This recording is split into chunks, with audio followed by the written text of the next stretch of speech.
there, as you can see, the current dropped to 33. Before it was around 48, correct? Well, this is a good load test to see how much current the alternator can provide. Now I'm going to turn off the blower motor. For this car, for the V6, you also have to turn on the knob for the vent or air conditioning. So we're going to pause again and you're going to see it. Again. Now you can see, without the blower motor, without the headlights on, it went all the way down to 19 amps.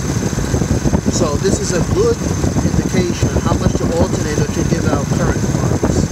Before, it was 48 amps with the blower motor at the highest setting, because that's the one that takes a lot of current.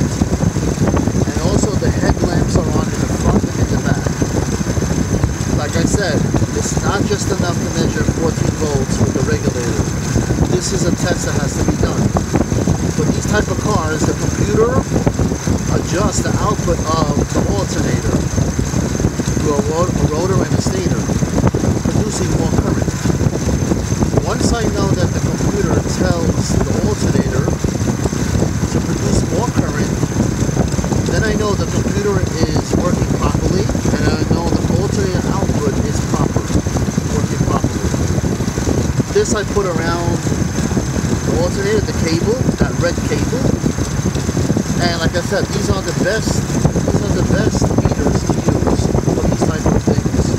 You don't have to break the circuit. All you have to do is just put it around it, clamp it around it. And I like the small jaw because the small jaw can fit in very tight spots.